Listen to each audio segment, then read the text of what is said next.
All right.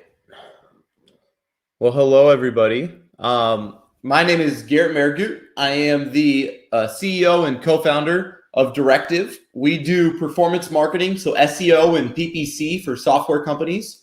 I'm excited to chat with you all today. We're going to be talking about 6 data-validated tactics to increase qualified lead volume. And then we're going to talk about 2 tactics that are pretty much guaranteed to fail. You can avoid them at all costs. I'll show you the data why. We're going to dive in. Now, before we get too far, I think we still got people hopping in right now too. But I wanted to give you a little background on me. So I've been doing search for about 6 years now, about 10 to 12 hours a day, it feels like. I love it. So it's not because I just work all the time, but, it's a decent organization and I love to do this. We work, whether it's enterprise with like Allstate or mid-market companies like Exactly or Sumo Logic. And we've had a blast. But before we kind of got to where we are today and we get to work with these great clients, do all this, it started with me on Fiverr, selling social media calendars for $5. And, we started this whole business actually with $20. I brought my best friend on and I was riding around East LA handing out flyers and we got our first client. This was before my partner actually. And it was a falafel shop, like a Mediterranean restaurant in a strip mall. I didn't know much about SEO at the time, but I knew how to kind of help him. So I helped him create a Facebook page and all this other stuff. But then they went under. So they just totally went under and I had no clue. So I showed up on the 30th day to get my check. He said, come back tomorrow. And the whole place was boarded up. So that was the start of Directive. So if you're listening here, you want to start an agency or you want to get started in SEO, you can totally do it. You can overcome whatever happens. From there we got a hookah shop. I went on Moz. I read everything there was. I think we were only charging $200 a month at the time. And we ranked him number 1 for all his keywords. And I went, wow, that was really cool. I bet you I could probably do that for other people. And so we got a plumber, which was my best friend's dad. He was a plumber, small plumber, like 1-2 trucks. And from that, we grew. And 6 years later, we're here today. And I think we're number 82 in California on the Inc. 5000, top 500 in the country. And we're just blessed to, share with you, hopefully, some things that we've learned. Just whatever it is that you're trying to go after, you can definitely do it. I know that for a fact. So let's dive into the fun stuff. So fads fade and growth hacks are just that. They're hacks. They're shortcuts. They're tricks. Now, the truth is, though, there are some tactics, and that's what we're going to be going over today, that really do work. And I think if you bring these into what you're doing in the next couple months here, you could be really successful. And those are what we're going to be talking about today. So the ones that work. This is more of a strategy or an approach, and that's decreasing psychological friction. The other thing we're going to talk about is Engram Analysis. We all should be doing this if we're running any PPC. Debranding paid search. This is actually a hot topic amongst PPCs and SEOs and your clients. Like, do we do it? Do we not? We're going to talk about that. Brand awareness ads, single persona ad groups, and how that works, especially on social. And then my favorite subject, discoverability. We're also going to talk about a couple things that don't work, scholarship link building, and then blindly trusting smart bidding. So let's get after it. Tactics that work. Decreasing psychological friction.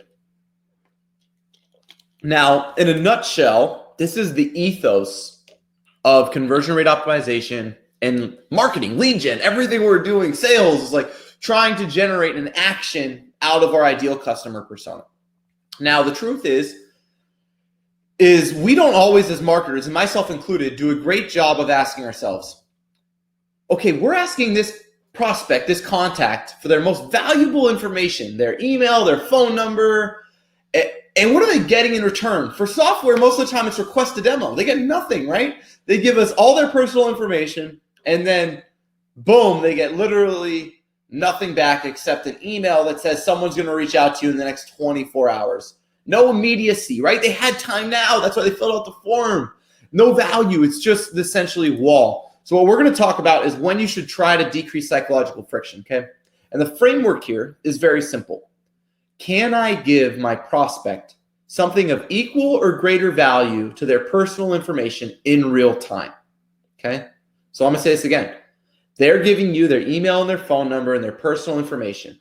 What can you give them in real time of equal or greater value? Things that this could be a free trial, a demo video they can watch, maybe a real-time live chat with a sales rep, something of value, okay? So when do we want to try this? Traffic is increasing, but MQLs are stuck. Your cost per acquisition is too high to be profitable, and your campaigns can't scale, okay? So what do we need? We're going to want a heat mapping software like Hotjar, just so we kind of know what's going on. We have a little more insights. A/B testing, Google Optimize. Hey, how much better did this test work, right? We had this hypothesis that we had a lot of psychological friction. So we came up with this new offer. What was the impact? And then lastly, landing page software. I love using Instapage. This can be really, really helpful to essentially not involve development resources to get the creative you want live, which is always, easier as a marketer. So we're going to look at an example here. This example is from a company called eSub. They came to us over 3 years ago, almost 4 years ago actually now, and their conversions were stuck at 2%. It was really hard for them to scale their ad campaigns because their cost per acquisition was too high. They had a bad CAC to LTV ratio. And so what we came up with was this idea, and it was kind of revolutionary at the time, and that was to get rid of scheduling a demo. We did this about 4 years ago, and pivot it to watch a 5-minute demo video. The form was still gated. It still went to a sales development rep or account executive. But instead of saying, hey, schedule a demo and then just wait, we said, look, you're ready?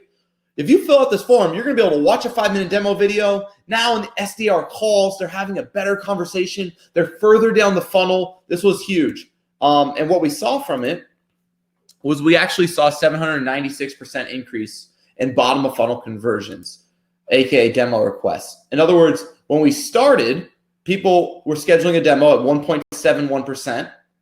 And then once we launched this new campaign, it was all the way up to 15%.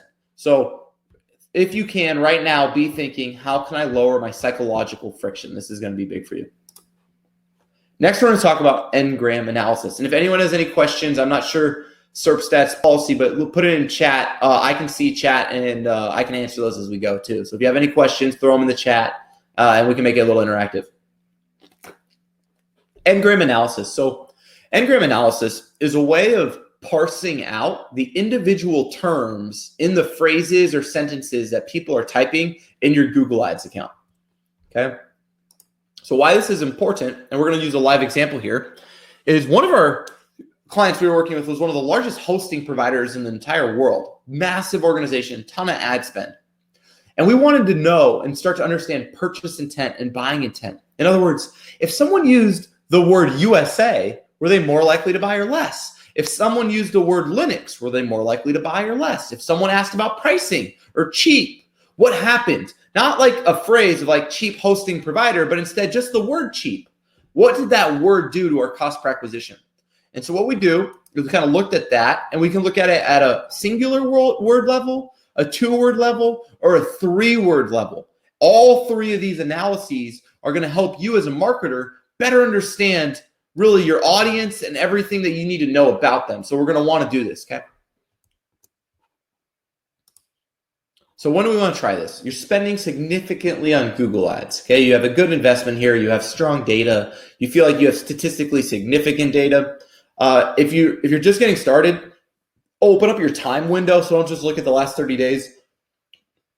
Look all time or last 12 months or, since maybe the last critical business shift in your strategy or your pricing or something like that to get an idea. Lowering your cost per acquisition is critical, and then doing keyword research, okay? Now, what do you need? Google Ads and then Optimizer. I love Optimizer, great software. They've been a great partner with us. Highly recommend it. It's really actually pretty affordable. Definitely like you can use as a small business, mid-market, in-house, enterprise. It works for everybody, so that's pretty cool. So let's take a look at this example, okay? Large hosting company spending a ton of money. I mean, you can see the spend on these individual terms, right? $15,000 spent on Ubuntu in the last 30 days. So pretty hefty, like $100,000 spend.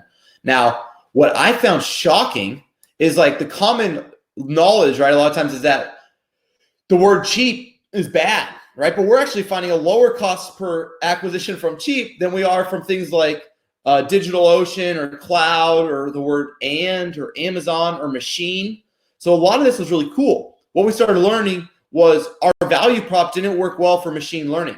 We started to learn that we didn't have pricing on our page. In other words, someone wanted to know pricing and we didn't address that need. See, the power of this is not just what you should set as negatives, but what you also need to address on your landing pages. And so when you really start to understand this, you can be hyper successful in starting to understand purchase intent. And now my favorite thing was then to take this information, bring this to content and say, hey, content, we're finding that these types of terms don't work well. Hey, we're finding, if you look here, competitor campaigns don't work well. When we're advertising on our competitors, we have a very high cost per conversion. We should probably reallocate that spend to our high-performing campaigns that are at less than 90% search impression share due to budget. See, by being strategic here with allocation, we get really nice, essentially, economies of scale and impact from our budget. All right. Next, we're going to look at debranding paid search. Now, I feel like the guys over at Basecamp kind of created this hysteria a couple months ago around, hey, you know, Google's holding our own name hostage and I have to advertise on my name or else the competitors will. Now, before we dive too much into this, context, okay? We manage millions of dollars of spend, and so we get to be in a lucky position. We're blessed. It's awesome. It's really cool, where we get to see a lot of data and see trends. This trend of bidding on a competitor and having a high cost per acquisition is not like one-off. This is what we see universally, okay? So when you're worried about people bidding on your brand name, remember that it's a terrible campaign for them. It doesn't work well. Now, what you can do, before we go too far down this, and I want to give you a little tidbit, a tactic, is instead of bidding on your competitor's name in like phrase match or exact match, what I'd recommend is bidding on your competitor's name to start with your competitor name plus the word alternative. See, what you always want to do in advertising and search marketing is understand purchase intent. So the better we can understand purchase intent, the more effective we can be. And so essentially what I want to do is, instead of advertising on my competitor and their name alone, I want to layer that with things like reviews. I want to layer that with things like alternative. And if you're seeing a ton of success as an organization and maybe you want to acquire better talent, maybe you do their brand name plus careers, right? Now what you're starting to do is you're starting to position yourself strategically with the right landing page at the right stages of the funnel, and you can definitely perform better on those.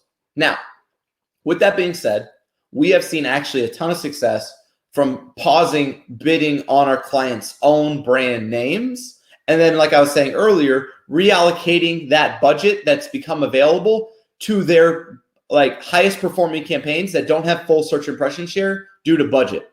Really, really, really effective.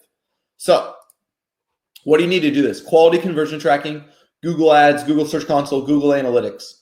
Ideally, what we want to do is run this test, and we've had to get CMO approval on this a bunch to do this, to say, okay, we paused doing your brand ads. What happened to traffic? Okay, and in the example I'm going to show you right now, we did this because we audited their brand's environment. We had already segmented brand versus non-branded. If you're working with an agency right now, make sure, or you're reporting internally, if you value transparency, and you should, you need to separate your branded campaigns from your non-branded, because what agencies love to do is they love to report on your CPA with brand. And the truth is like, you usually bring on an agency not so that you can better capture people that already know about you, but because you're trying to acquire new customers. And you really want to know what's that true acquisition cost of new customers, not people that already know about you. And so what we did is we paused brand, and then we audited the traffic reallocation. Now, this is not an e-commerce site. This is not a B2C site. This is B2B. So put that through the lens of this is for B2B. What we saw, right? They're spending about 60 grand. We paused that, everything related to brand. And then we saw what happened. What we saw was essentially we lost 2% of total traffic, only 2%. But then we saw all our other numbers increase because we were then able to advertise on our highest performing campaigns that we didn't have full search impression share on. And then that led here to a massive increase in conversions while still being able to lower their cost. And this is for a fairly large B2B SaaS company. Definitely recommend in B2B SaaS. It has worked for us pretty well. Next, we're going to talk about single persona ad groups. What we want to do here is really take advantage of LinkedIn, their pixel, their platform, their audience. What LinkedIn gives us right now, it's really, really valuable, is they have the best firmographic and psychographic data available for B2B. You can layer things like titles, departments, revenue, head count, all and industry all in one place. So you can really, really get granular and get exactly to your audience. Now, one of the hard parts is there's no intent, right, on social. So it's hard to get high conversion rates. LinkedIn has an expensive CPM, a high cost per acquisition. So what do you do? Okay. So here's kind of what we did. First, we used the pixel to start to understand our best titles and how they're performing. Now, the old pixel back in the day allowed us to see a conversion rate, and they don't anymore, which kind of stinks. But you can still see marketing managers and directors and specialists are kind of still like our primary audience. And that's actually true for like what we see in sales development and close rate is we deal a lot with our champion, not our decision maker, which is a cool tidbit for anyone listening. There's this obsession in marketing, which I don't understand at all, which is we need to get in front of decision makers. But if you're a decision maker yourself, you know that what you do to make decisions is if you're the CMO, you don't go out there and do all the demos and audits and discovery for the best ABM software. You go to your marketing director and you ask him or her and say, hey, can you go out there and get me 3 quotes on an ABM software, bring me in on the final 2, and then we can make a decision together. That's how they make decisions. And so unfortunately, so many of us are so focused on the CMO and we advertise to them that we forget that when it comes to digital marketing and search engine marketing, that the person who's searching and doing the discovery is traditionally not the decision maker, it's the champion. And so you need your assets in your marketing to be aligned with your champion more often than your decision maker. And then you need your sales enablement content for essentially giving to the champion so they can give to the decision maker. So essentially you have sales enablement content for decision makers and you have positioning on SEO and PPC for champions. And when you do that right, it's really powerful. So back to our example though. We wanted to see success on LinkedIn, okay? So we had about a 10, 12% conversion rate, which was actually, we thought pretty good. But it wasn't great. It wasn't enough to get a low enough cost per acquisition to justify essentially the fact that there wasn't purchase intent on social. So what we did is we took our asset. So hopefully everyone here has an asset, a cornerstone piece of content. For us, it was the complete guide to B2B marketing and demand generation, okay? Then what we did was we took this guide, and instead of making it the complete guide to B2B marketing demand generation, we made it the VP's guide. And we used what's called lead gen ads. So we essentially took, because traditionally when people do audiences, they're like, who's your audience? They're like, well, marketing directors, managers, VPs, CMOs, and they throw them all in one campaign. Now, what I want you to do is create separate campaigns for every one of your personas. And then what you do is you change your ad copy and your creative to speak to that persona. And then you use a lead gen ad. So quite simply, you take your cornerstone asset, the complete guide, and you make it the VP's guide, the marketing manager's guide, the CMO's guide to B2B marketing and demand generation. Then you change your cover page of your asset and you change your landing page to all be aligned with this. So your copy, your creative, your landing page, and your cover page all are personified. What happened when we did that? We got our cost per click down to $13, our cost per lead down to 22, and we were converting 62% of our personas into leads with their personal information using this approach plus a lead gen ad. Hyper recommend, and I know for a fact everyone listening, if you execute this, you're going to be really successful. Cool. Now we're going to talk about brand awareness ads. So how do you essentially not only capture existing demand, but how can you generate it? Like how can you get in front of your audience really, really well? So one of my favorite parts of this, and it's actually not even in here, is using LinkedIn Sales Navigator. So what we want to do is we want to get on LinkedIn Sales Navigator. And on LinkedIn Sales Navigator, we want to map out 2 things: total accounts in our addressable market. So essentially based on employee size, revenue, location, industry, all of that. Okay, so for us, we have 8,000 companies in computer software with over 50 employees and less than 5,000 employees. Perfect. We got our audience. Now we know that within the function of marketing, we have 24,000 marketers at those 8,000 companies. That's beautiful. That means now I know how many impressions I need. So if I want 10 impressions a month, I need 240,000 impressions on my exact persona. This focus allows me to cut spend and then maximize essentially my ads at all times. So from here, what we did is we started to run these brand awareness ads on LinkedIn to our persona. Now, when we started, we were really, really focused on doing these kind of sponsored content, which is kind of the main ad unit in LinkedIn. Unfortunately, we have a horrific CPM, and it was too expensive to justify essentially getting impressions. So what we did is we pivoted that into text ads, and we ran it on a CPM model. Logical, right? We're trying to get impressions, we're trying to drive brand awareness to our audience. We're going to run it on CPM. But luckily, Max, who runs our ads, who's brilliant, decided to test CPC. Now, this was genius because, like myself, I've never clicked on a text ad or a spotlight ad on LinkedIn, but I see them all the time. Cool. So what you do, if you do a CPC, what you're going to see, the CPM is only around 61 cents. For $1,000, we got 1.8 million impressions on our total audience. This is insane. The reason we could do this was quite simply because nobody clicks on these ads. So what LinkedIn does is they accelerate your impressions like crazy, trying to essentially get people to click. But because human nature is we don't click on those ads on LinkedIn, you get a very, very discounted CPM. It's a really, really cheeky tactic. And I hyper recommend that you all use a small percentage of your spend to start to drive awareness to your total addressable market and your ideal customer persona. And you can kind of see these here. And now we've actually even personified these. So now we're running like the search engine marketing agency for VPs of marketing at SaaS companies. And we're starting to personify even this messaging, and we're getting even better returns. So always, always, always try to personify your ad campaigns if possible, with the idea that you want your ideal customer persona to go, oh my God, this looks like it's just for me. And that's how you can interact with them better. We also ran these campaigns on Google's display network.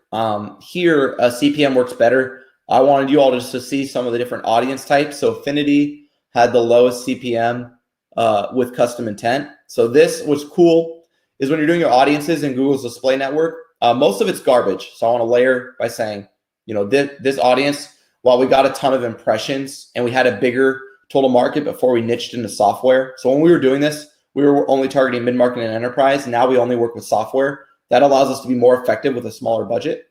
But what we saw was essentially we had the highest campaign when we went after kind of categories, custom intent, and then placements was also pretty expensive. So I just want to give you guys some context so you can see differences.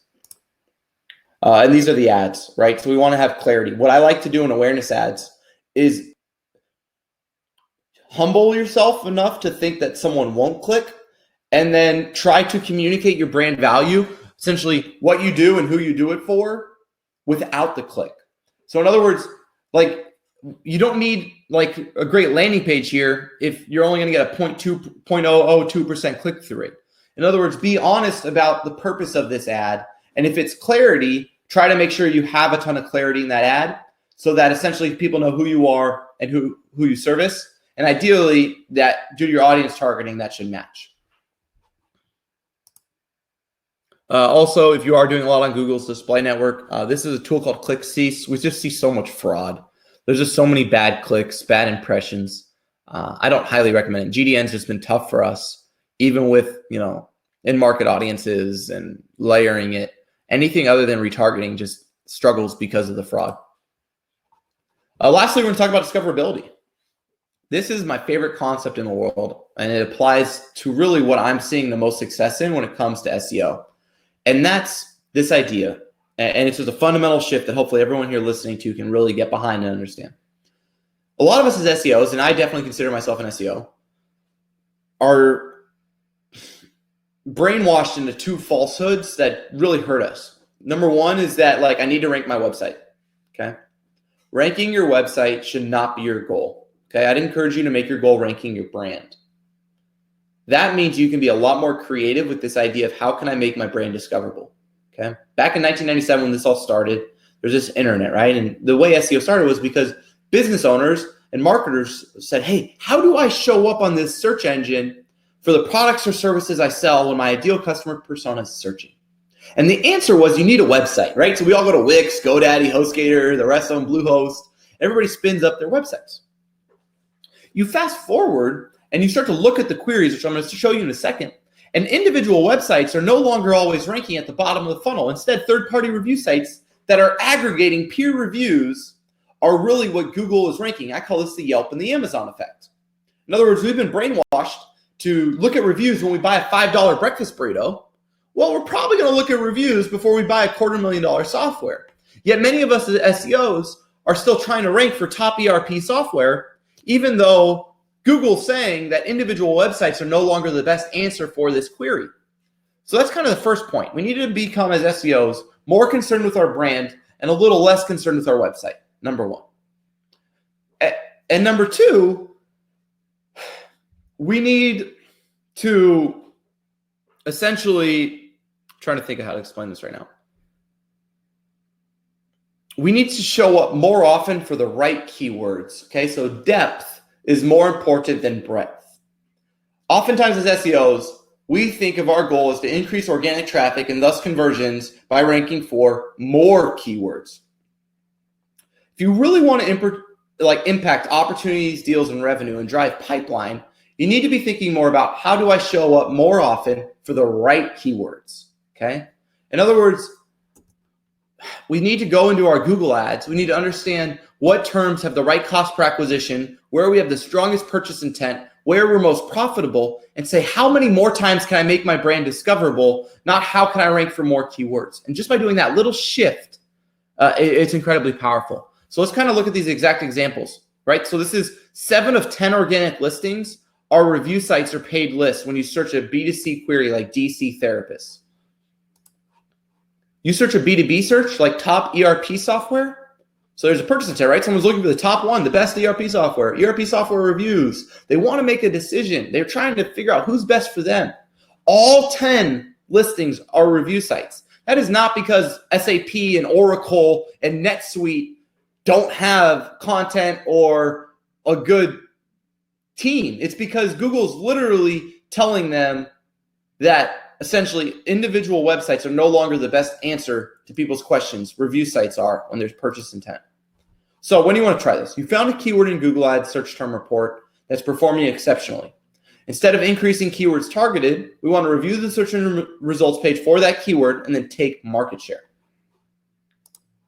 So what do you need? Attribution software is great for this, right? Because we want to know essentially like through a tool like Visible or even HubSpot or Marketo or whatever it is you're using, we want to know which of these review sites is performing and what's the ROI on that compared to Google Ads.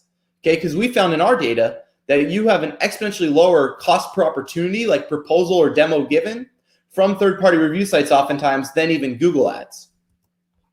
So how do we do this, right? So we find the top performing search terms in Google Ads like we talked about. We audit that search engine results page for any paid placements or even opportunities on Google's display network. So this is where you get cheeky. Now, because you're getting obsessed with the SERPs, as an SEO, right, we need to get out of our tools and into the search engine results place. It's not bad to have tools. Like Serpstat's are great, right? We need that tool. But the truth is your insights come from understanding your consumer. And understanding your consumer means putting yourself in their shoes and actually doing the searches they search and actually seeing if a query is localized, is it nationalized, who's ranking, or any individual brand's ranking. Oh no, it doesn't matter that we have this great domain authority. We're still not able to rank because individual websites aren't being selected by Google as the best answer for this stage of the funnel. Interesting. How do I change my strategy to take advantage of that? And if your job is only to rank your website, you can't be creative on your strategy because as we're showing, individual websites can't even rank. That's the power here. And what do we find from our data? We found that the average cost per opportunity from third-party sites was, $3,000 lower than AdWords, essentially Google Ads, which comes out to a 230% difference between the two. So definitely something to be aware of. And this is in the B2B SaaS space primarily. Okay, now I'm gonna get a little drink of water and we're gonna talk about tactics that fail. Scholarship link building. Now, I was a big proponent of this. It worked great when I first started 6 years ago. .edu, .gov, cool, we need that, great. It stopped working. If you don't believe me, I wanted to give you some data. We contacted 1,600 universities across our portfolio. We got a response rate of 12%. we only got 3 links actually live. And this is not due to our system or our approach. This is due to the fact that because when something becomes wildly popular in link building, it also becomes widely broken. In other words, we're a copycat industry. And so Brian Dean and Backlinko post this new link building technique, and then everybody does it, and then it stops working. See, the trick to link building right now is being creative. One of the best things I'm seeing in link building, if you want to see a ton of success, is just finding areas that are highly leverageable, like podcasts. Like our best link building tactic right now is being on podcasts. Why? Because their content is entirely dependent on the guest. I'm the star of the show. In other words, the podcast needs the guest to have the content. And so when you do it that way, you're able to essentially hop on these podcasts, earn a link. There's no preparation. There's no content created. And it's a great way to create scale. So I do highly recommend that instead of something like scholarship link building. And then the last one is blindly trusting Google Smart Bidding. This is tough because essentially Google Smart Bidding is actually working. It's just blindly trusting it is not wise. So let me show you what I mean by that. So if you don't set up in-market audiences, if you aren't daily managing negatives, if you aren't essentially creating guardrails around your broad mod campaigns and then pairing it with target CPA, what we found, and this should surprise nobody, is essentially Google is drastically increasing the cost per click and lining their pockets. For example, here, the cost in a very, very small window of time skyrocketed by 180%. Because essentially Google was trying to serve up ads and they were willing to pay a much higher cost per click than we were in our manual CPC bidding. And that really hurt us while delivering even less conversions, which is kind of ironic. So definitely simultaneously, what we're doing right now is we're setting up audiences for observation. We're doing in-market audiences plus broad mod plus target CPA, and then doing essentially putting our target keyword for that ad group into like a tool like Serpstat, getting all our negatives, setting those keywords essentially initially as negatives around that phrase match data that we just gathered. And then we launch those campaigns, and then we use daily management. When we do those 3 things, now we're seeing actually a lot of success using Google Smart Bidding and more success than around exact match and then these tightly themed controlled ad groups called SCAGs that used to work. So just wanted to give you all a little context. But thank you so much. If you have any questions, love to answer them in the chat. But yeah, that's it. Thanks, guys.